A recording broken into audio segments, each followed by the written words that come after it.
did it occur to you like, I wonder if these guys are lawyers, or I wonder if they're accountants, or I wonder what they do for a living? Did that occur to you? No. No? I didn't think they were lawyers. I didn't think they were accountants. I knew that they were probably involved in some sort of nefarious deeds. Oh.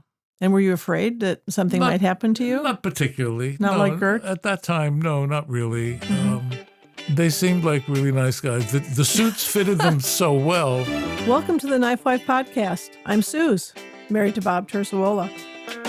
This podcast is about couples who live, love, and work together. It has little to do with knives.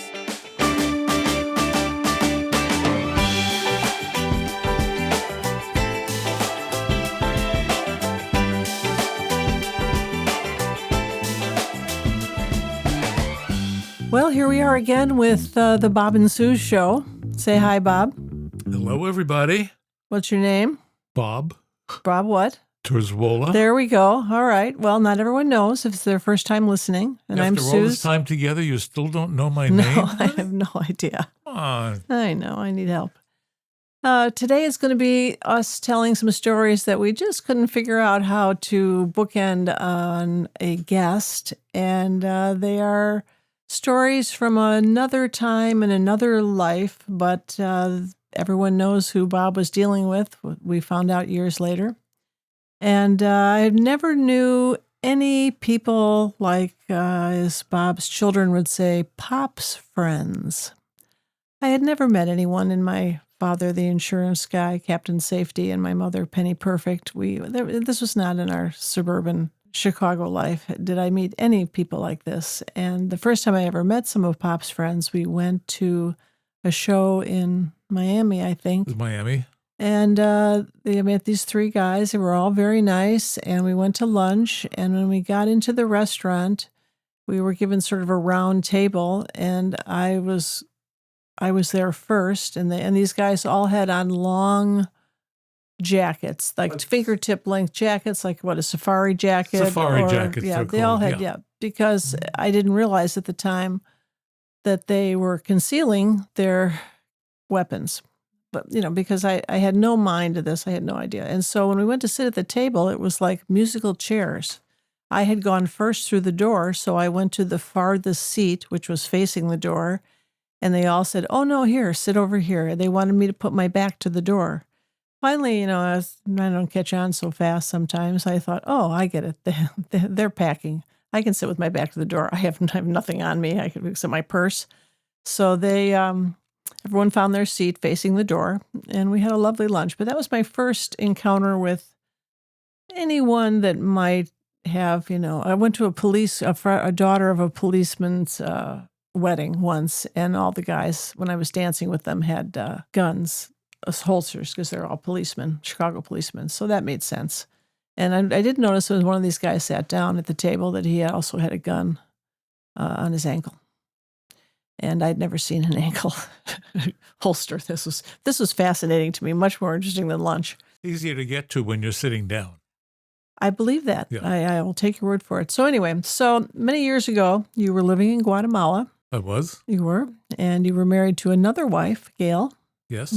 I think you had one son, Mateo, right? Mm-hmm. And tell us what you were doing then and how the story came about. It was about 1982, 83. I can't remember the exact year. I had been making knives for about 2.5 years. And I was at the same time managing a jade jewelry factory in Antigua. So I was carving jade and teaching people how to carve jade. And I was using some of the jade for knife handles on very special, one-of-a-kind, what I call single-issue knives. Not standard modeled, not like hunters, but kind of Persian designs or special large knives. And I had a customer in Miami, and we'll call him John. John was an electrical contractor in Miami. And he was collecting my knives. I find it, interesting that he was an electrical contractor. I've heard this story many times, but I'm like, I don't know. You didn't know him. Did you ever meet him in person? Actually, no. There we go. Okay, go on. All I could do was believe that he was an electrical contractor.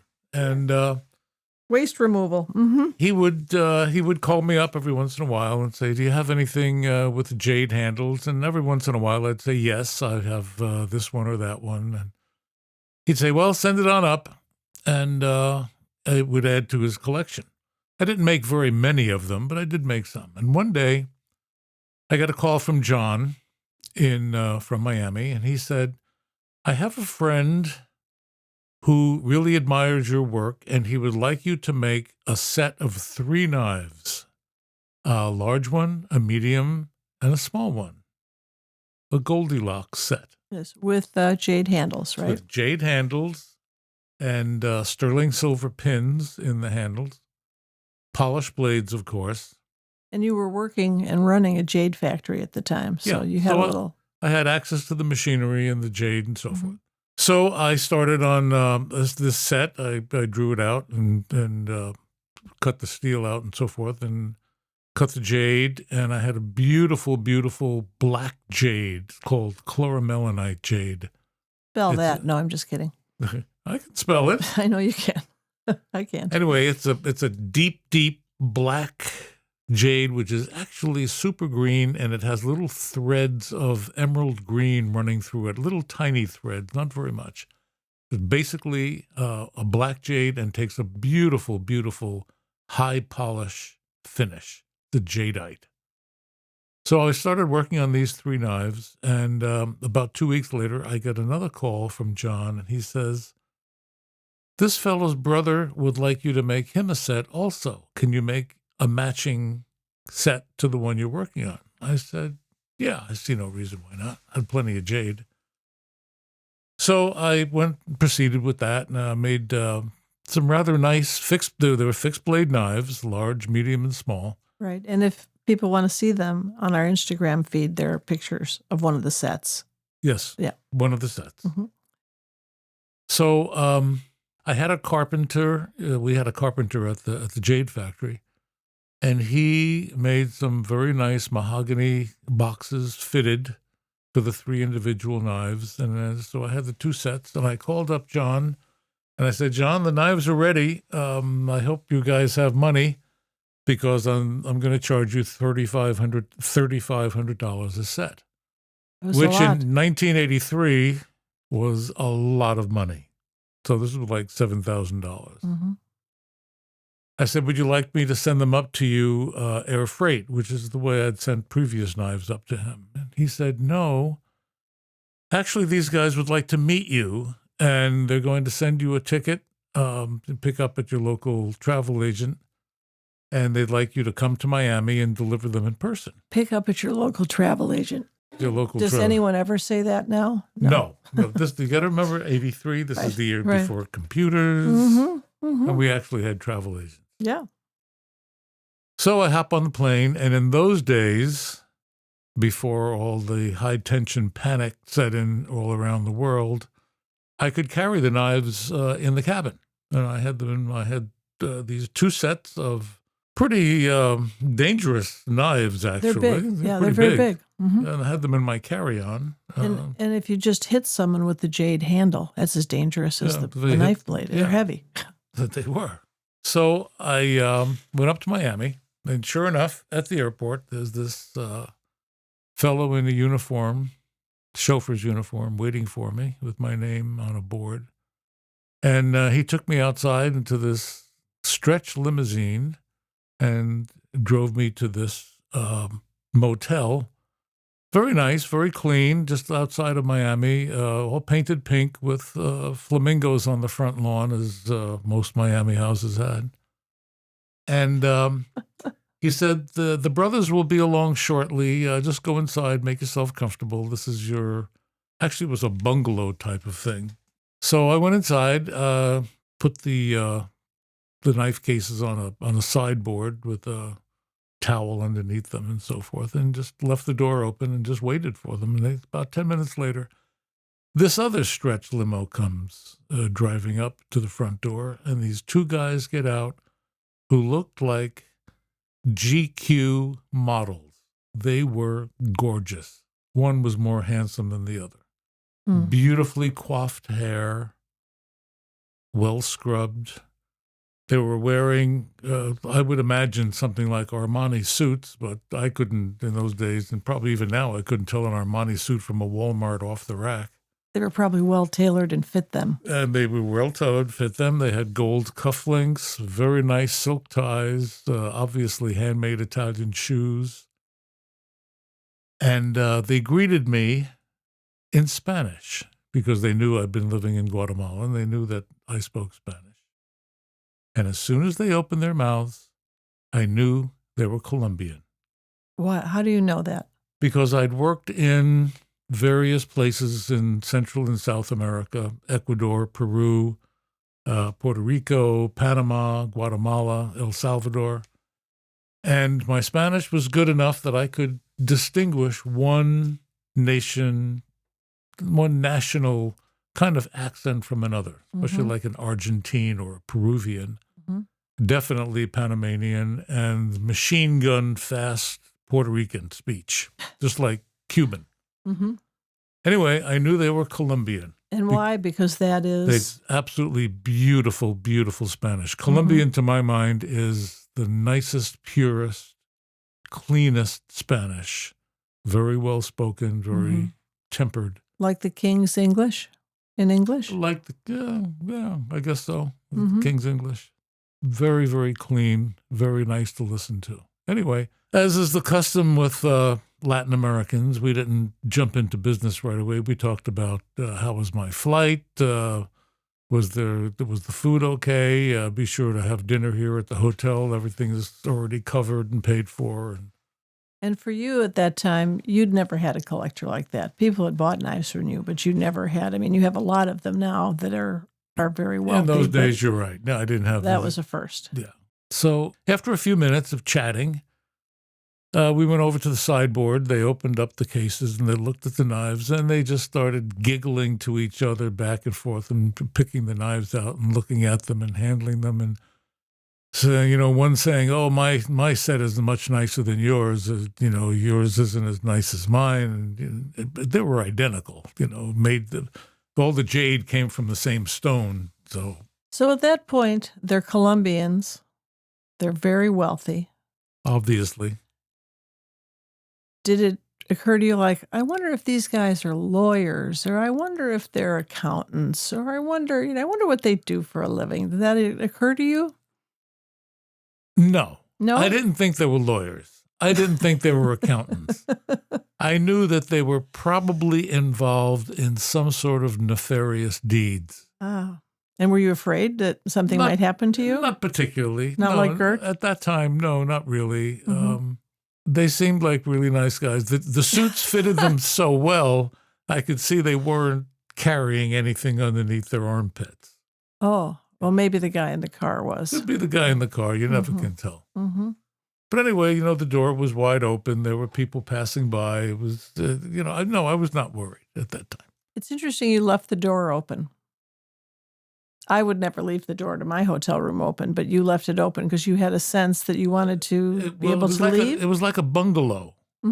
So, the lawn was outside and then the limousines were parked right in front. So, we just left it open. I don't know why. Yeah, I think you had a sixth sense that the door should stay open.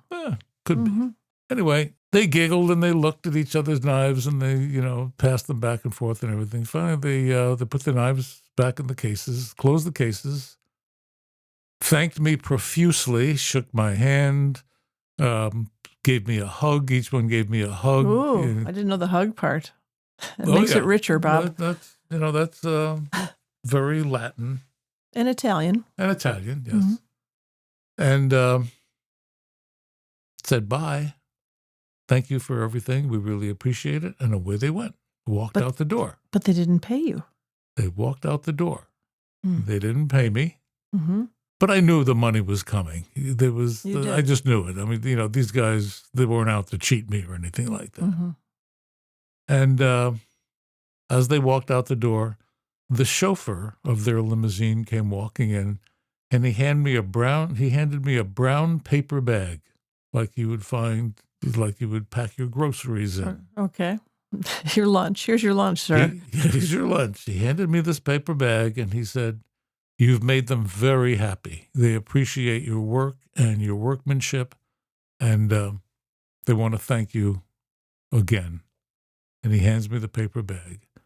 And inside the paper bag was $7,000 in $100 bills.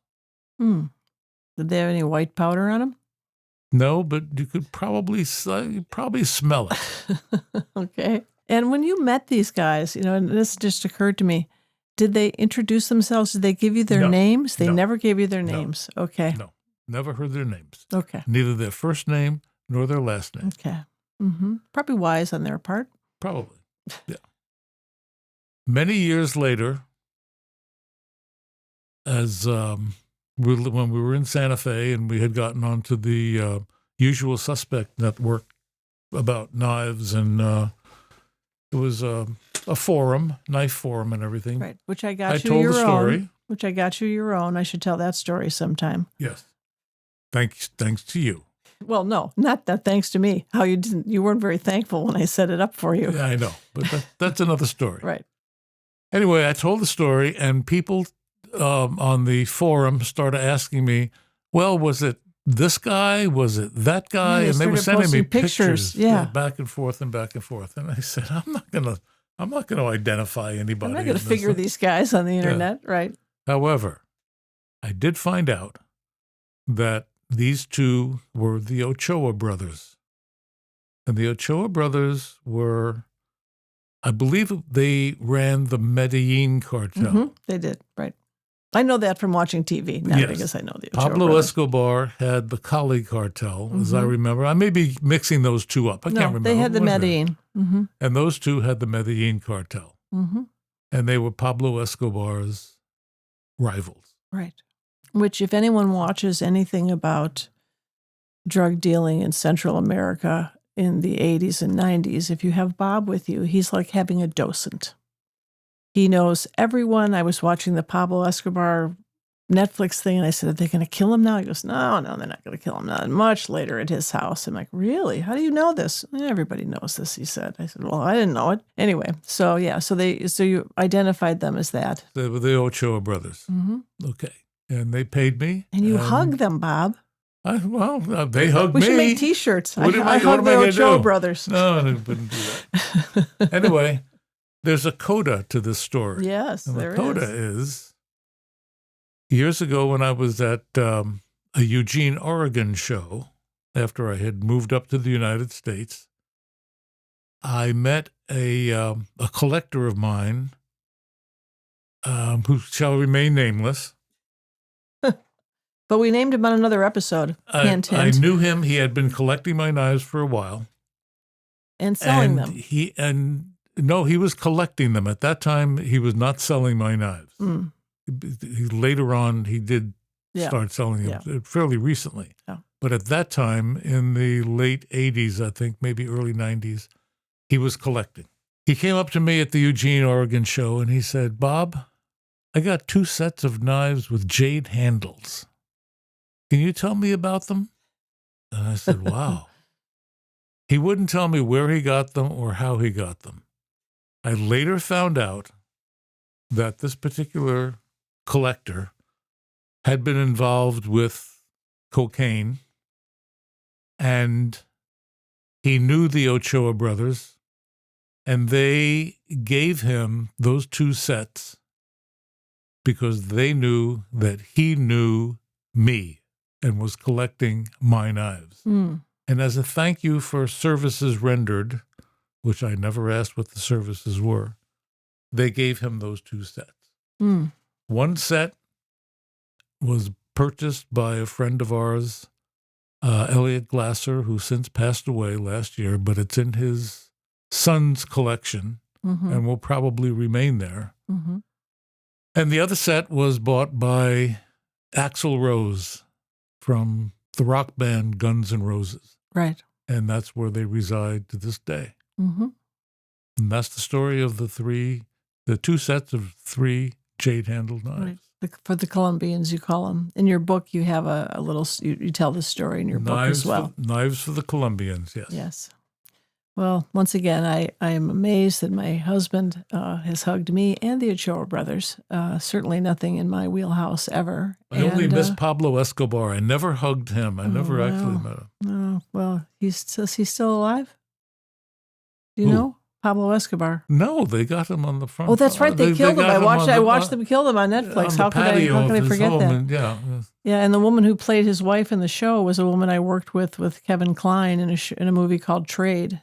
Right. And she played his wife, and I only knew her as a child actor. She was an amazing actor. Anyway, well, I thought until you were telling this story, I never thought I knew anyone like this. But I remembered when I was a very young 20-year-old girl, I was dating a lawyer who liked Corvettes, and he had cigarette boats. And I have to tell you that I'm not a fan of being pounded into the water on a cigarette boat. That's not a relaxing thing. I'm a sailor. I like to just open those sails and have a mellow ride, but cigarette boats, no. He was always in a hurry, always in a hurry. Anyway, we were going to go out on his boat, and we stopped in a gas station.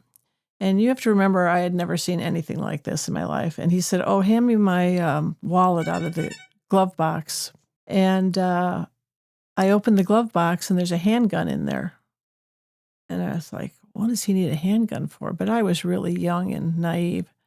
And I gave him his wallet, and I thought, oh, this relationship isn't going anywhere. I don't want to some guy driving, date some guy driving around with a gun in his car. Who knows where else he has a gun? Well, I found out later that he was, and his whole family was in the Greek Mafia in Chicago.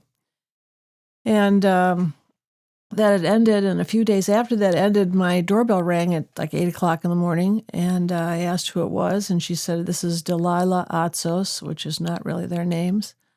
And she said, so I thought, oh, I know someone with that last name. I thought, in those days, I was not worried someone was coming to get me or whatever. So I let her in, and she said, "Hi, I'm Peter Atzos' wife, Delilah." I said, "Really?" He never mentioned he had a wife. I said, "But we're no longer going out, so don't worry. I don't want anything to do with him." And a few years later, I read in the paper they found his brother in a dumpster in Chicago, which was a very famous way in Chicago for a burial to happen. And so that was about my nothing like the Ochoa brothers, nothing even close. Although I did hug him. The dumpster's a good way of keeping them off the streets. Very clean.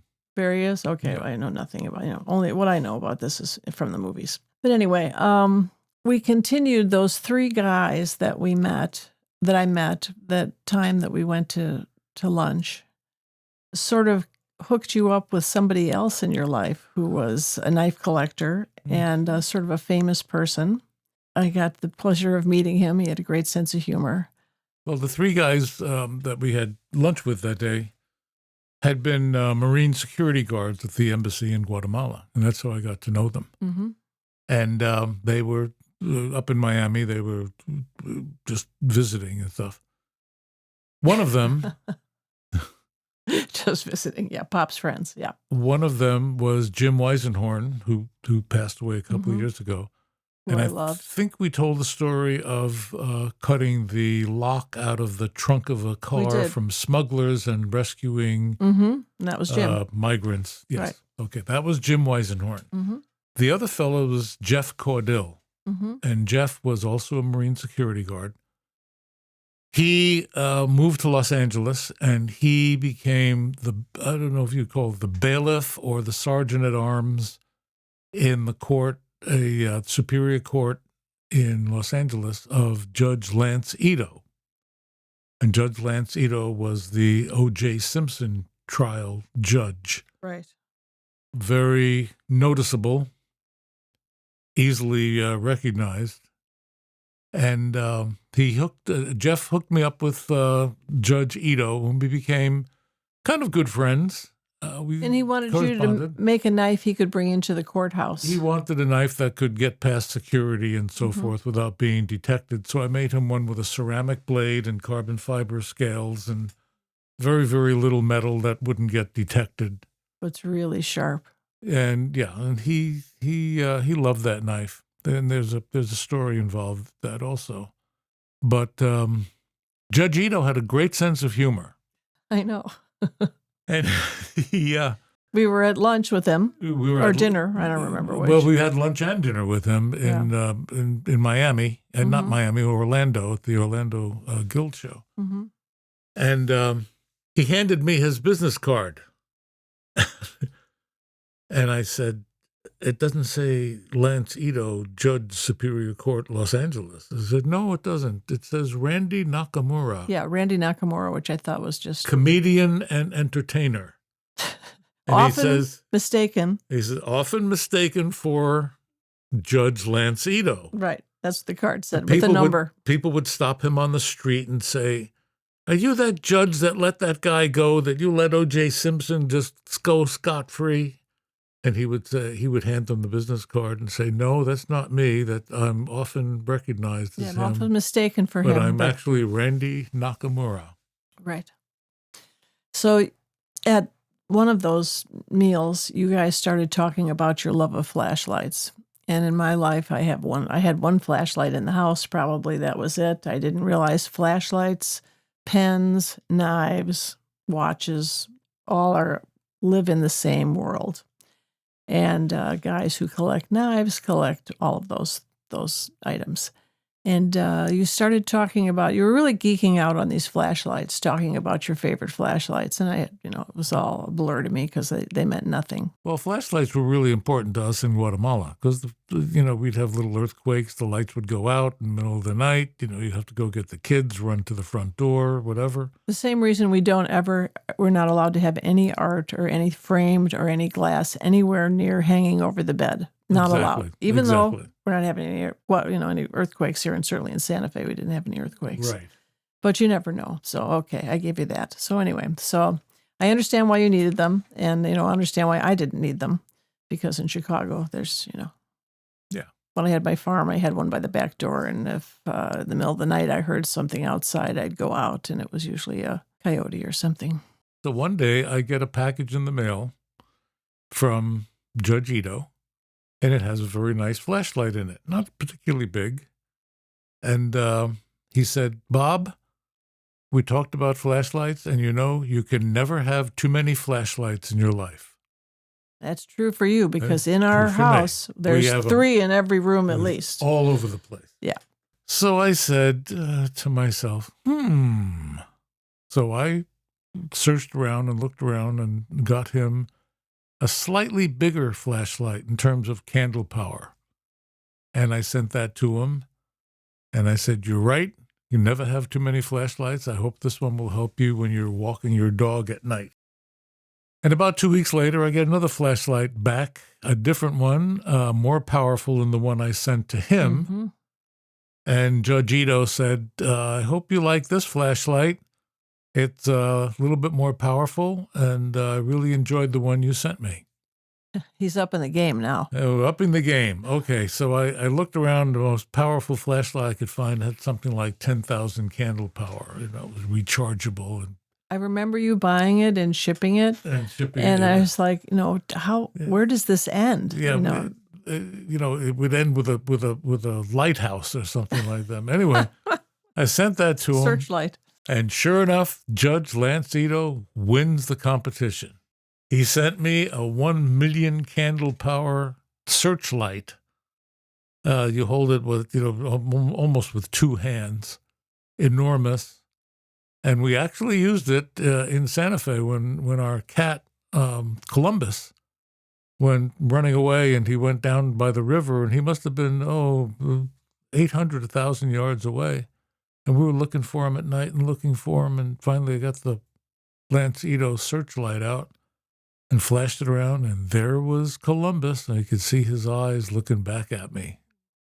And we went down, we rescued him, we got him. So thank you, Judge Ito. Thank you, Judge Ito. And I said, you've won the competition. I can't top this. Uncle, you got it. You got it. Yeah. So we haven't seen him in a long time, though. No. And I know we live close to where he is because he's a big fisherman down in Baja, California. I know he likes to fish there. Yep. So, but we haven't seen him. Anyway, well, that's, what can I say? There's the Bob and Sue bedtime story hour. Bob is loaded with these, as I'm loaded with stories. Maybe next time we're together, I'll tell some of more of my crazy, crazy childhood stories. You had a rather normal childhood. I did not. Anyway, and more of Pop's friends. They're in my life, and they always come in handy. Like we had the Navy SEAL with us when I fell down, and he could lift me up. So I'm all about them. I wish I had more of those people in my life. Here's a memo: if you're ever going to fall down on your head, have a Navy SEAL nearby to help. Yeah, to lift you up. Right. Yeah. Right. Okay. There should be a T-shirt in that. A good safety tip. Yeah. Can deadlift at a moment's notice. Anyway, all right. Well, thanks for putting up with us again. And that's it. Say goodbye, Bob. Goodbye. Goodbye, Bob. Bye. Thanks for listening. If you like what you're hearing, please share this with a friend and subscribe where you listen to podcasts. Please support our efforts through Patreon at TheKnifeWife. And for all Terzuola goodness, go to Terzuola.net. And remember, if you're not laughing, you're not living.